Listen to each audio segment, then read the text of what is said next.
Hello dear student, good morning. Welcome to Lucky Education with Nagesh sir. और जैसा कि आज हम लेक्चर नंबर 18 कराने जा रहे हैं, चैप्टर नंबर 9 का, जिसमें स्टार्ट करा रहे हैं बेटे इसकी मिसलेनियस। ठीक है, तो देखो फर्स्ट क्वेश्चन है हमारा। इसमें कह रहा है distance of point from Y axis. Clear है। और तो जैसा कि हम आपको बता दें बेटे, आपके लेक्चर नंबर फर्स्ट या सेकंड में जो बेसिक कंसेप्ट कराए हैं उसमें मैंने बता दिया था कि अगर हमसे एक्स एक्सिस से किसी पॉइंट की डिस्टेंस पूछ रहा है तो उसका मतलब है उस पॉइंट के वाई की पूछ रहा है तो उसका मतलब बेटे हमारे उस पॉइंट का एक्स वाला कोऑर्डिनेट, अपोजिट कोऑर्डिनेट ले लेते हैं। अगर हमसे यहाँ से कह देता कि एक्स एक्सिस से दूरी पूछो बताओ, तो इसका मतलब है कि हमारे पॉइंट का वाई वाला कोऑर्डिनेट और वाई एक्सिस से पूछ रहा है तो इसका मतलब है हमारे पॉइंट में एक्स वाला कोऑर्डिनेट, अपोजिट कोऑर्डिनेट ले लेते, वो उसकी डिस्टेंस होती है।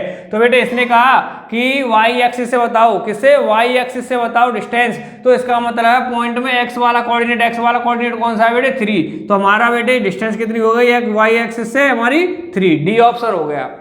क्लियर है? नहीं है किसी को दिक्कत तो नहीं है? उल्टा अपोजिट कर दो, वाई एक्सिस से पूछ रहा है तो पॉइंट का एक्स एक्सिस वाला कोऑर्डिनेट ले लो, और हमारा एक्स एक्सिस से पूछ रहा है तो हमारे पॉइंट का वाई वाला कोऑर्डिनेट ले लो। तो इस क्वेश्चन में पूछा था बेटे हमारा वाई एक्सिस से कितनी डिस्टेंस है, तो हमने पॉइंट का बेटे क्या एक्स वाला कोऑर्डिनेट ले लिया, अर्थात 3 कितनी डिस्टेंस हो गई बेटे? 3 ऑप्शन में आ गया हमारा डी 3।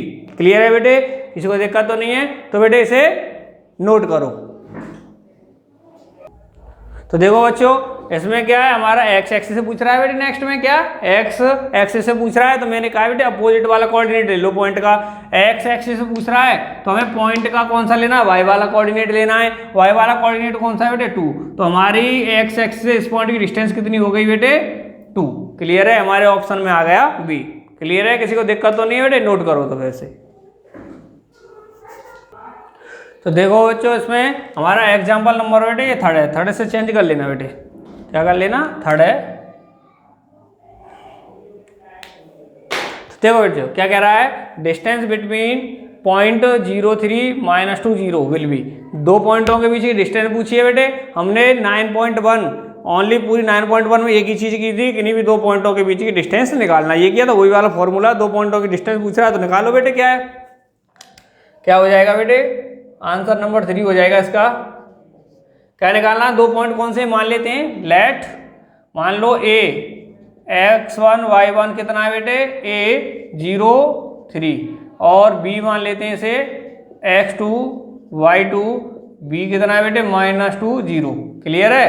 तो निकालो बेटे क्या है, y यूजिंग डिस्टेंस फॉर्मूला। क्या होता है बेटे डिस्टेंस फॉर्मूला निकालने का? जैसे ए बी की निकाल रहा हूँ डिस्टेंस, हो जाएगा ए बी इक्वल x2 - x1 का whole square plus y2 - y1 का होल स्क्वायर का अंडर रूट। यही होता है। तो निकालो बेटे A B x2 x1, x2 कितना है? -2, माइनस है तो -x1 कितना है बेटे? 0 का होल स्क्वायर प्लस y2 कितना है बेटे? 0 -x1 सॉरी y1 कितना है बेटे हमारा? 3, इसका स्क्वायर और इन दोनों का अंडर रूट। तो बेटे क्या हो गया? ए बी -2 में से 0 गया तो -2 का स्क्वायर प्लस 0 में से -3 गया तो कितना आ गया? -3 का स्क्वायर का अंडर रूट। ए बी -2 का स्क्वायर 4, 3 का 9, तो कितना आ गया बेटे? रूट में 13। कितना आ गया बेटे? रूट में 13। यही हमारी क्या आ गई बेटे? दोनों पॉइंटों की डिस्टेंस, अर्थात ऑप्शन नंबर सी। क्लियर है? नोट करो बेटे। तो देखो बच्चों, नेक्स्ट एग्जाम्पल वो है हमारा क्वेश्चन है मिसलेनियस का 4। इसमें क्या है, ट्राइंगल हैविंग वर्टेक्स। ये जो हमारे वर्टेक्स दे रखे हैं, एक ट्राइंगल के दे रखे हैं, तो बताओ कि ये ट्राइंगल कौन सा है। तो देखो बेटे क्या करेंगे, हमें मान लेते हैं एक ट्राइंगल बना लिया हमने, ये वाला नाम दे लो ए बी सी। तो ए मान लेते हैं -2 1 को, और बी मान लेते हैं 2 -2 को, और सी मान लेते हैं हम 5 और 2 को। क्लियर है बेटे? अब हमने मान लिया तो इसी तरह से इधर मान लो बेटे क्या है, आंसर नंबर 4 हो जाएगा। लेट मान लिया बेटे हमने ए क्या है -2 1, बी -2 2, ठीक है, सॉरी 2 -2 एंड सी मान लिया बेटे हमने 5 और 2। क्लियर है? तो बेटे क्या करना है, हमें बताओ कि राइट एंगल ट्राइंगल है कि इक्विलैटरल है कि आइसोसेल्स है या नॉन ऑफ दीज है, नन ऑफ दीज, इनमें से कोई सा नहीं है। तो बेटे हमें पता है कि जब ही बता सकते हैं जब हमारे पास इनकी साइड्स हों। क्लियर है भाई? साइड्स होंगी जब तो बता सकते, नहीं बता सकते। तो बेटे हमें क्या करना है, पहले पॉइंट दे रखे तो उनकी साइड्स निकाल लेते हैं, अर्थात इन दोनों की डिस्टेंस निकालेंगे तो ए बी आ जाएगी, बी सी की डिस्टेंस निकालेंगे तो ए बी सी आ जाएगी, और ए सी निकालेंगे तो ए सी आ जाएगी। तो देखो बेटे कौन सा फॉर्मूला यूज करना है, वाई। बेटे हमेशा याद रखो जब हमारे लिए किसी भी चीज़ के वर्टेक्स दे दें, हमेशा हमने 9.1 में भी यही किया है कि जब कभी भी हमारे लिए किसी भी चीज़ के वर्टेक्स दे दें तो उनकी पहले सबसे पहले क्या निकालो, साइड्स को निकालो, क्योंकि तभी हम बता सकते हैं जब हमारे पास उसकी साइड्स होंगी। तो देखो बेटे by using distance formula, by using distance formula लगाओ बेटे। सबसे पहले कौन सा है distancing formula, x2 minus x1 का whole square plus y2 minus y1 का होल स्क्वायर का अंडर रूट, यही है। तो देखो बेटे निकालो, सबसे पहले मुझे ए बी निकालनी है, ए बी। तो बेटे निकालो क्या है, इसे मान लेता हूँ फर्स्ट, इसे मान लेता हूँ सेकंड। तो x2 कितना बेटे 2, माइनस का साइन है माइनस, x1 कितना -2, तो बेटे ब्रैकेट में लिख दो -2, इन दोनों को ब्रैकेट में करके होल स्क्वायर, प्लस है तो प्लस, y2 कितना बेटे -2, माइनस तो माइनस, y1 कितना है 1, इसका होल स्क्वायर। तो बेटे ए बी कितना है 2 माइनस माइनस प्लस 2 का होल स्क्वायर, प्लस माइनस और माइनस -3 और उसका होल स्क्वायर। ठीक है बेटे, करो 2 और 2 कितना हो गया 4 का स्क्वायर कितना हो गया बेटे 16, -3 का होल स्क्वायर कितना हो गया 9 का अंडर रूट, अर्थात कितना आ गया 25 का अंडर रूट, और ये आ गया बेटे 5, अर्थात ए बी के आ गए बेटे हमारी 5। इक्वेशन नंबर फर्स्ट दे दो। फिर निकालनी है बेटे हमें बी सी, निकाल दें। ये तो आ गई बेटे ए बी, ये निकालना है फिर बी सी। तो बेटे बी सी निकालो, इसे मान लेता हूँ फर्स्ट, इसे मान लेता हूँ सेकंड। x2 कितना है बेटे 5, माइनस तो माइनस x1 कितना है बेटे 2, इसका स्क्वायर, प्लस है प्लस, y2 माइनस y1 कितना है बेटे 2, माइनस y1 कितना है बेटे -2, ब्रैकेट बंद, और इसका कर दो बेटे अंडर रूट। तो करो बेटे बी सी कितना है, 5 में से 2 गए तो कितना बच गया बेटे 3 का whole square, plus 2 minus minus plus 2, इसका बेटे होल स्क्वायर।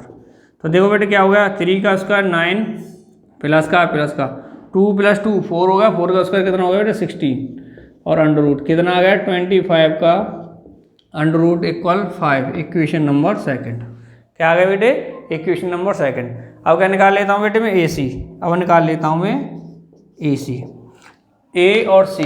ठीक है बेटे, इसे फर्स्ट से सेकंड मान लेता हूँ। तो x2 माइनस x1, x2 5 है, माइनस x1 कितना है बेटे -2 का ब्रैकेट में कर दो। ठीक है, प्लस y2 माइनस y1 कितना है 2, माइनस y1 कितना है बेटे 1 का अंडर रूट। तो निकालो बेटे ए सी, क्या हो जाएगा बेटे 5 माइनस माइनस प्लस 2 का होल स्क्वायर, प्लस कितना बन गया बच गया बेटे 1 का होल स्क्वायर, करो इक्वल में 7 का स्क्वायर कितना हो गया 49, और प्लस 1 का स्क्वायर 1 हो गया, तो कितना आ गया बेटे 50 का अंडर रूट, कितना आ गया 50 का अंडर रूट आ गया। क्लियर है नहीं है बेटे यहाँ पे? ठीक है, या मैं लिख सकता हूँ उसे 5√2, इक्वेशन नंबर 3। तो बेटे मैंने देखा कि हमारी 2 साइड्स इक्वल हैं, तीसरी साइड्स इक्वल नहीं है, तो हम क्या कह सकते हैं बेटे आइसोसेल्स कह सकते थे नहीं। लेकिन अभी हमें क्या बेटे एक राइट एंगल ट्राइंगल भी देख रहा है, तो राइट एंगल ट्राइंगल को भी चेक करके देख लेते हैं। इसे हम पीछे बताएंगे, पहले किसको देखते हैं, राइट एंगल ट्राइंगल को भी यूज करके देख लेते हैं। नहीं तो वैसे डायरेक्टली में तो बताना बेटे, कभी अगर हमारे लिए ऑप्शन में राइट एंगल ट्राइंगल है तो सबसे पहले उसी को प्रूफ करके देखो कहीं राइट एंगल ट्राइंगल तो नहीं है। तो देखो बेटे हमारे लिए 2 साइड्स हैं और एक साइड से इक्वल नहीं है, 2 साइड्स इक्वल हैं, है नहीं है, तो आप डायरेक्ट कर देते बेटे क्या है आइसोसेल्स है, यही है ना। तो बेटे डायरेक्ट मत बनाना, अगर हमारे ऑप्शन में कहीं पर भी राइट एंगल ट्राइंगल दे रखा है तो सबसे पहले उसी को यूज करो। तो हमारे लिए बेटे तीनों साइड्स हैं, तो हम क्या करेंगे वाई पाइथागोरस थ्योरम क्या होती है बेटे, h का स्क्वायर b के स्क्वायर और पी के स्क्वायर के बराबर होती है, अर्थात एच का स्क्वायर हाइपोटेनस का स्क्वायर, अर्थात हाइपोटेनस बेटे राइट एंगल ट्राइंगल की सबसे बड़ी साइड होती है। तो बेटे सबसे बड़ी साइड कौन सी इन तीनों में, ये वाली है या नहीं है भाई, ये 5 है, ये 5 है, ये 5 इंटू रूट 2 है, तो ये सबसे बड़ी। तो करो बेटे एच का स्क्वायर अर्थात सबसे बड़ी साइड का स्क्वायर रूट इक्वल बी का स्क्वायर कोई सी मान लो बेटे सेम है, तो बेटे 5 का स्क्वायर प्लस फिर ये भी 5 है तो 5 का स्क्वायर, ये कितना आ गया बेटे स्क्वायर करने में 50, ये कितना आ गया 25 प्लस 25, ये कितना आ गया बेटे 50 इक्वल 50, अर्थात हमारी सबसे बड़ी साइड हाइपोटेनस का स्क्वायर अन्य दो साइडों के स्क्वायर के बराबर है या नहीं है। तो इसी से प्रूफ होता है कि जो हमारे ये वर्टेक्स दे रखे हैं कौन से ट्राइंगल के दे रखे हैं बेटे, राइट एंगल ट्राइंगल के। क्लियर है। तो हमने एक चीज बताई कि डायरेक्टली ऐसा मत करना है, जब हमारे ऑप्शन में आइसोसेलेस और राइट एंगल ट्राइंगल दे रखे हैं तो डायरेक्ट क्या करते हैं, आइसोसेलेस करते हैं कि भाई दो साइड तो इक्वल है एक नहीं है, ऐसा डायरेक्टली नहीं करना है। तो हमें क्या करना है बेटे, जब कभी भी किसी के भी साथ में हमारा राइट एंगल ट्राइंगल आ जाए तो तीनों साइडों को निकाल करके पाइथागोरस से देखो कि हमारा कहीं राइट एंगल ट्राइंगल तो नहीं बन रहा है, अर्थात हाइपोटेनस का स्क्वायर अन्य दो साइड्सों के स्क्वायर के बराबर तो नहीं है। क्लियर है बेटे, ठीक है, किसी को कोई दिक्कत तो नहीं है। अर्थात कहने का अर्थ है राइट एंगल ट्राइंगल ऑप्शन में तो सबसे पहले उसे चेक कर लो, अगर इक्वल नहीं आता, अगर ये इक्वल नहीं आता तो कह देते कौन सा है बेटे हमारा आइसोसेलेस। क्लियर है नहीं है भाई, अगर हमारा ये वाली प्रूफ नहीं होती भाई पाइथागोरस थ्योरम तो अब क्या कह देते कौन सा ये आइसोसेलेस। क्लियर है बेटे नहीं है, ठीक है। अगर ऑप्शन में राइट एंगल ट्राइंगल है तो सबसे पहले ऐसे भी यूज कर लिया करो पाइथागोरस थ्योरम को, ठीक है, कहीं हमारा राइट एंगल ट्राइंगल तो नहीं है। हमने करके देखा तो हमें पता पड़ गया कि राइट एंगल ट्राइंगल है। अगर ये प्रूफ नहीं होता तो हम क्या कह देते बेटे कि ये ओनली क्या है आइसोसेलेस ट्राइंगल। क्लियर है, तो ये नोट करो, ठीक है। तो देखो बच्चों नेक्स्ट क्वेश्चन हमारा 5 है, ये क्या कह रहा है, quadrilateral having vertex 1 1 0 -3 5 -2 4 6 will be. चार वर्टेक्स दे रहे हैं क्वाड्रिलेटरल के, तो बेटे क्वाड्रिलेटरल बना देते हैं हम, बना दो। कौन सा है बेटे, ये रहा।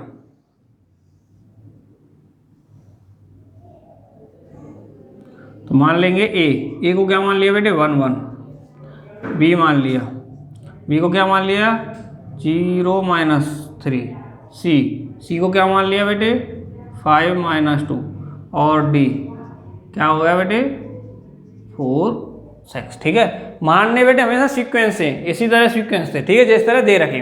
अब ये कह रहा है बताओ कि एक स्क्वायर है कि रेक्टेंगल है कि रोम्बस है कि पैरेललोग्राम है। तो बेटे आपको पता है कि वर्टेक्सों से हम पता नहीं लगा सकते, हमारे पास सबसे पहले क्या उसकी साइड्स होनी चाहिए। तो साइड्स क्या है बेटे, डिस्टेंस वाले फॉर्मूले से निकाल लेते हैं। तो देखो बेटे क्या है,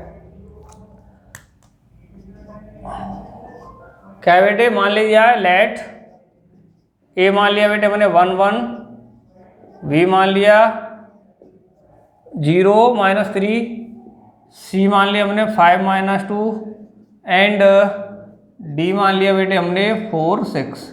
यही है ना बेटे, क्लियर है। तो क्या यूज कर देते हैं, फॉर्मूला यूज कर लेते हैं, by distance formula, by distance formula. तो लगाओ बेटे क्या होता है distance formula, distance formula x2 - x1 का whole square plus y2 - y1 का होल स्क्वायर का अंडर रूट, यही होता है। तो निकालो बेटे, तो निकालो, सबसे पहले ए भी निकाल लेते हैं, फर्स्ट और सेकंड। x2 0 है, माइनस माइनस x1 कितना है 1 है, तो 1 का स्क्वायर प्लस y2 कितना है बेटे y2 -3 माइनस y1 कितना है बेटे 1। तो कितना हो गया बेटे ए बी, कितना हो गया 1 बच रहा है, 1 का स्क्वायर कितना हो, -1 का स्क्वायर प्लस -4 का स्क्वायर का बेटे अंडर रूट, कितना हो रहा है 1 का स्क्वायर 1, 4 का स्क्वायर बेटे 16, तो कितना आ रहा है बेटे रूट का 17, कितना आ रहा है रूट का 17। फिर निकालते हैं बेटे नेक्स्ट बी सी निकाल लेते हैं, बी सी निकालो x1 x2 अर्थात 5 माइनस x1 कितना 0 का स्क्वायर प्लस है तो प्लस y2 कितना बेटे -2 माइनस है तो माइनस y1 कितना है -3 तो -3 का स्क्वायर। तो देखो बेटे बी सी 5 का स्क्वायर बच रहा है इधर प्लस बेटे -2 प्लस 3 का स्क्वायर इक्वल कितना हो गया 5 का स्क्वायर हो गया बेटे 25 -2 और +3 +1 बच गया बेटे, +1 का कितना हो गया 1, इसका स्क्वायर कितना होगा 26 का square. Equation first, equation second. तो बेटे अब कौन से निकालें, तीसरी साइड निकाल लेते हैं सी डी कौन सा है बेटे 1 है, ये इसे सेकंड पॉइंट मान लेते हैं। x2 कितना है बेटे 4, तो हमने लिए 4 माइनस x1 कितना है 5 का स्क्वायर प्लस y2 कितना है बेटे 6 माइनस y1 कितना है बेटे -2, तो -2। तो बेटे सी डी कितना है बेटे -1 बच गया, -1 का स्क्वायर प्लस इधर कितना बच गया बेटे 8 का स्क्वायर। तो देखो बेटे 1 का स्क्वायर 1, 8 का कितना आ गया, 8 का कितना आ गया बेटे हमारा 64 का अंडर रूट, तो कितना हो गया 65 का अंडर रूट। ठीक है, नहीं है यहाँ तक समझ में आया, नहीं आया? तो देखो बेटे अब नेक्स्ट निकालते हैं साइड आपकी। तो देखो बच्चों थोड़ी इसमें बेटे गलती हो गई है, उसे सही कर लेते हैं। यहाँ पे बेटे -2 का साइन नहीं है, -2 नहीं है, तो बेटे यहाँ पर भी -2 नहीं आएगा और बेटे यहाँ पर भी -2 नहीं आएगा। तो देखो बेटे क्या हो गया, यहाँ पे हमने कहाँ गलती की थी, एक तो इस पॉइंट ये पहले वाले में तो पॉइंट लिए थे ये वाले, तो उसमें तो कोई मिस्टेक नहीं है, दूसरे वाले में ये दोनों लिए थे इसमें थी। तो बेटे क्या है हमारा y2 कहाँ है बेटे, ये रहा, ये माइनस का नहीं रहेगा, तो बेटे ये माइनस का नहीं है, तो कितना होगा 5, ये कितना हो गया 5 का स्क्वायर होगा 25, इस 5 का हो जाएगा बेटे 25। क्लियर है? तो यहाँ पे कितना क्या आ गया बेटे हमारा 50 का, कितना आ गया 50 का। क्लियर? उसके बाद में देखेंगे बेटे इस पॉइंट को फिर हमने इन दोनों में भी यूज में लिया है, तो कहाँ पर है बेटे हमारा ये पॉइंट, ये दोनों पॉइंट लिए सेकंड पॉइंट में, ये दोनों वाले पॉइंट लिए, तो माइनस का नहीं बेटे प्लस का है। ठीक है, किसका है ये प्लस का है। तो बेटे कितना बच गया यहाँ पे हमारा 6 में 2 गया तो 4 बच गया, 4 का स्क्वायर किया तो बेटे कितना आ गया हमारा 16, और 16 और 1 कितना हो गया बेटे 17, कितना हो गया हमारा 17। ये हो गया बेटे इक्वेशन नंबर बेटे एडी। क्या निकाल लेते हैं एडी। तो देखो बेटे क्या है हमारा, फर्स्ट इसे मान लेते हैं, सेकंड इसे मान लेते हैं। तो x2 कितना है बेटे 4 है, माइनस x1 कितना है -1 है, तो बेटे -1 का स्क्वायर प्लस y2 कितना है बेटे 6 है, माइनस y1 कितना है बेटे 1 है, तो 1 का स्क्वायर, और इसका कर देते हैं बेटे हम अंडर रूट। क्लियर? तो देखो बेटे क्या आ गया AD इक्वल 4 माइनस प्लस हो गया, अर्थात प्लस का 1 हो गया, 4 और 1 कितना हो गया बेटे 5 का स्क्वायर प्लस इधर भी कितना बच गया बेटे 5 का स्क्वायर, और इनका कर दो दोनों का अंडर रूट, कितना आ गया बेटे 25 प्लस 25, तो कितना आ गया बेटे रूट का 50। ये हो गई बेटे इक्वेशन नंबर हमारी 4th। क्लियर है बेटे? यहाँ तक किसी को कोई प्रॉब्लम तो नहीं है? ठीक है, तो देखो बेटे अब यहाँ पे देखते हैं हम from equation first, second, third and fourth, चारों इक्वेशन से देखते हैं। तो बेटे क्या है, हमने देखा कि हमारा ए बी इक्वल है सी डी के, यहाँ से देखा तो क्या आ गया बेटे ए बी इक्वल है हमारा सी डी के, ए बी इक्वल किसका है बेटे हमारा सी डी के, और बी सी इक्वल है हमारा ए डी के। ठीक है, अर्थात अपोजिट साइड्स हमारे इक्वल आ गई। कैसे? A B equal C D, A B equal C D, और B C equal A D. यही आ रहा है ना बेटे, इक्वेशन नंबर फर्स्ट थर्ड के इक्वल है और सेकंड फोर्थ वाले के इक्वल है, अर्थात हमारी अपोजिट साइड्स इक्वल आ गई। यही है ना बेटे, जब हमें हमारी इक्वेशन हमारे अपोजिट साइड्स इक्वल आ गई तो हमने देखा बेटे ना तो इसमें से स्क्वायर हो सकता है ना रोमस हो सकता है, क्योंकि उसकी तो चारों की चारों साइड्स कैसी होती हैं इक्वल होती हैं। अर्थात हमारे पास अब क्या बेटे रेक्टेंगल हो सकता है और पैरेललोग्राम हो सकता है, ये दो हो सकते हैं हमारे ऑप्शन में, क्योंकि इन दोनों की अपोजिट साइड्स कैसी होती हैं इक्वल होती हैं। अब बेटे वही वाली बात है, हमने क्वेश्चंस में कर चुके हैं कि अब इनमें से कैसे कंफर्म करें कि हमारा इसमें से रेक्टेंगल ही होगा या हमारा पैरेललोग्राम होगा। यही तो है बेटे। अब हम कैसे निकालें कि ये एक रेक्टेंगल है या पैरेललोग्राम है। तो बेटे मैंने एक चीज़ बताई थी कि अगर इसके डायगोनल्स निकालें, अगर दोनों डायगोनल्स आपस में इक्वल आते हैं तो वो कौन सा बेटे रेक्टेंगल होता है, और डायगोनल्स आपस में इक्वल नहीं है तो क्या होगा हमारा पैरेललोग्राम होगा। क्लियर है नहीं है? तो देखो बेटे हम यहाँ पे क्या निकाल लेते हैं इसके, अब डायगोनल्स भी निकाल लेते हैं। अर्थात हमें AC और BD अभी निकालना पड़ेगा। तो देखो बेटे निकालो फिर,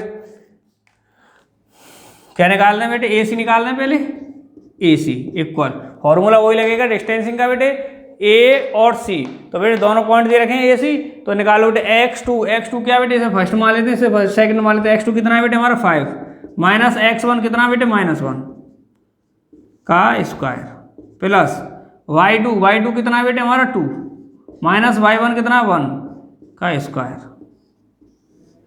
तो AC इक्वल कितना हो गया बेटे 6 का स्क्वायर प्लस 1 का स्क्वायर। तो बेटे तो कितना आ रहा है 36 प्लस 1 का अंडर रूट अर्थात अंडर रूट में 37। क्लियर है बेटे, ये आ गई बेटे हमारी इक्वेशन नंबर 5। अब बेटे दूसरा डायगोनल निकालते हैं, दूसरा कौन सा है BD। कौन सा है बेटे हमारा BD। इक्वल करो बेटे, इसे फर्स्ट मान लेते हैं, इसे सेकंड। x2 कितना है बेटे 4 माइनस x1 कितना है बेटे 0 का स्क्वायर प्लस y2 कितना है बेटे 6 माइनस y1 कितना है बेटे -3 और इनका दोनों का क्या हो गया अंडर स्क्वायर का अंडर रूट। ठीक है, तो बेटे क्या हो गया BD, इधर 4 बचा तो बेटे 4 का स्क्वायर प्लस इधर बेटे प्लस माइनस प्लस हो गया, अर्थात कितना होगा 6 और 3 कितना हो गया बेटे 9 का स्क्वायर। कितना हो गया बेटे हमारा 9 का स्क्वायर हो गया। क्लियर है बेटे नहीं है यहाँ तक। तो देखो बेटे आगे अब हमें इनका स्क्वायर करना है, तो देखो अब आगे, तो देखो बच्चे इसका स्क्वायर कर लो बेटे, क्या है 4 का कितना आ गया बेटे हमारा 16 और 9 का कितना आ गया बेटे 81। तो कितना हो गया बेटे इसका 97, कितना आ गया बेटे इसका 97 अंडर रूट। ठीक है, तो ये हो गया बेटे इक्वेशन नंबर 6। तो देखो बेटे अब क्या हो गया, यहाँ पे हमने देखा कि अभी तक यहाँ तक हमने इससे तो देखा था first second third fourth equation से देखा कि अपोजिट साइड्स इक्वल हैं। तो बेटे अपोजिट साइड्स इक्वल हैं तो ये हमारा रेक्टेंगल भी हो सकता था या पैरेललोग्राम भी हो सकता था। अब बेटे इन दोनों में से हमें क्या करना था, सेलेक्ट करना था कौन सा कन्फर्म है हमारा, कौन सा सही है। तो बेटे इन दोनों में से एक ही चीज़ पे आधार पर निकाला जाता है कि अगर इनके डायगोनल्स भी आपस में इक्वल हैं तो रेक्टेंगल हो जाता है, अगर इक्वल नहीं है तो क्या हो जाता है, पैरेललोग्राम हो जाता है। हमने देखा इक्वेशन नंबर 5 और 6 से कि हमारे diagonal AC is not equal BD, अर्थात हमारे डायगोनल इक्वल नहीं है। तो इसका मतलब है बेटे ये हमारा क्या हुआ, पैरेललोग्राम। क्लियर है, तो लिख सकते हैं बेटे फ्रॉम इक्वेशन